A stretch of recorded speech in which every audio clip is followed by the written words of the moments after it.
No, I'm good. Okay. Hi, everyone. My name is Erin Besser. I use they, them, and theirs pronouns. And today I'm going to talk about disability justice in higher education. A lot of this is going to sound familiar because Abby and I have very similar minds when it comes to things. So I'll just talk a little bit about how I got here. We'll talk about some terms, theories, and definitions. I created a little framework and a little website that I'll tell you about, and then my references. So when I was thinking about what to do for my capstone, I was thinking about the classes that I really enjoyed and what I really engaged with was a lot of the theories around disabilities, but one of the things that I really noted and yelled about frequently in class was it felt like the theories kind of fell short of like what my lived experience was as a disabled student. And it also felt like it was trapping our disabled students into this like, well, you know, you're gonna be a mentor, you're going to advocate for yourself, which are all great things, but those are also just survival, in my opinion. And so it felt like there was like more need, and also it felt like it, in my working experience, disability justice was kind of trapped into just like disability resources and not everyone. In order for it to work, it's gotta be all of us.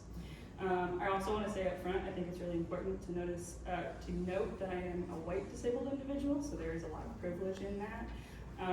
I will not face the same barriers as my counterparts of color, so I think that's really important. Also, I am chronically ill, I will share with you, so for me that means my disability is mostly invisible to most, unless I choose to show how it affects me, and so that's just how I've experienced disability. So also, before we get into this, I'll explain. I made a website instead of a paper because I don't like writing at all. So the way I wanted to go about it was give a resource for folks to understand all of the different moving parts of disability justice. And so I kind of broke it down into what made sense in my mind in terms of like, what are the pieces you need to kind of like get on the ground and start running with it. And so a lot of these sections are sections that are also on the website. So defining disability is really difficult. I spent a lot of time agonizing about this, and I found a definition which I think is fine. What I think is important to note is that disability is a very personal thing. Like you can define it into like, is it a physical disability? Is it a sensory disability?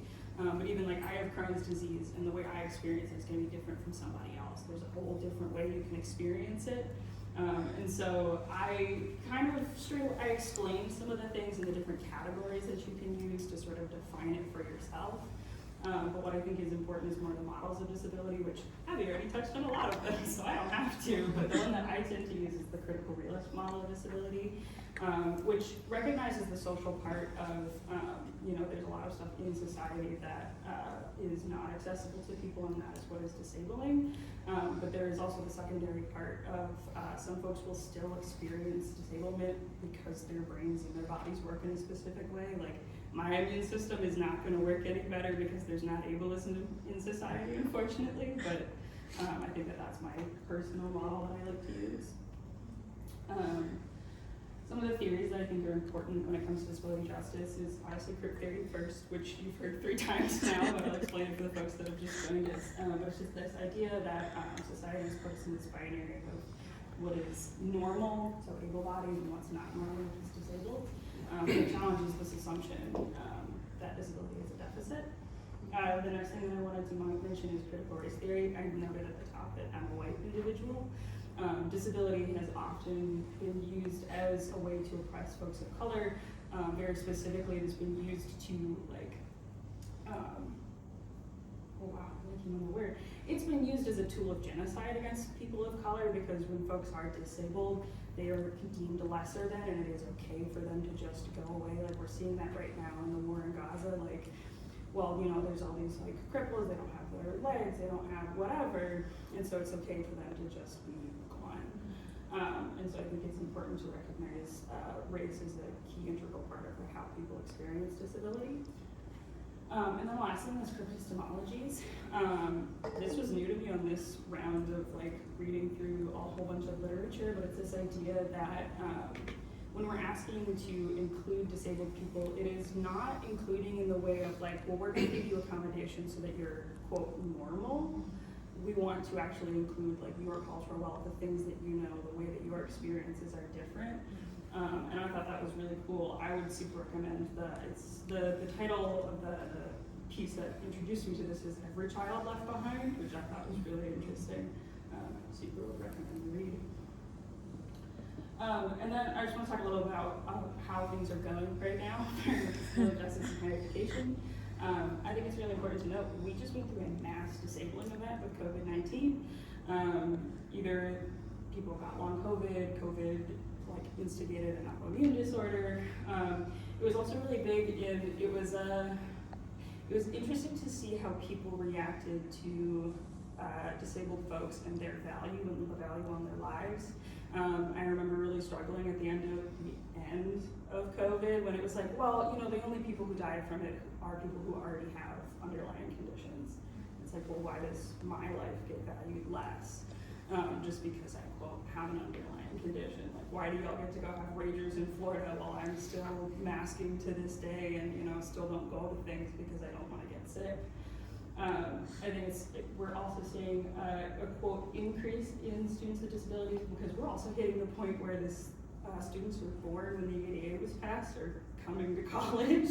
Abby and I talk a lot about this, like we were born right after all of this had been passed, and so we really got the benefit from it. But we've also seen some of the growing pains and just kind of where it can improve. I think also in the last couple of years, we've seen increased claims that students are, quote, abusing the system. I think that's interesting. I think the question should be more of what's going on that makes them feel that they need those accommodations and why are we questioning so much on why they need them. Again, going back to Abby's idea of why do we need documentation for absolutely everything. And then also I just want to note, we are currently seeing a lot of violence from this presidential administration. I think most currently there is some decisions out there being made about 504 plans, specifically targeting trans folks, but it will also harm disabled folks, as it often does. And so there's just a lot of stressors of being disabled right now and being a student. Okay, so we'll talk about the website. So I just do a website because one, I don't like to write, and two, I felt like it also gave me the ability to share stories that were not in what was considered academic writing. One of the things that I kept finding is I was like, well, the stories and the things that I want to talk about just kind of aren't in like current academic text because of the way that we value knowledge and the way that we value like different formats of knowledge and hearing. So, but yeah, so it, like I said, it provides the terms, the theories, just some additional context that I wouldn't necessarily talk about here.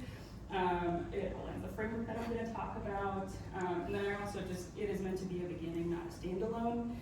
It is not entirely comprehensive because that would be a lie. That'll be when I come back from my doctorate. So the framework, I tried to keep it broad because it's hard to talk about like, well, if you do X, you'll get Y, but that's just not how this works. But there are 3 things that I felt would help the disabled students that we all can work with. So the first is broadening personal understanding of disability, the second is leaning to epistemologies, and then the best from other systems of power. So the broadening of disability. See, Abby really laid me up for this. This is great. Not all of our students are going to have documentation or a diagnosis. It's really important to listen to them and also like recognizing that they are a part of the disabled community.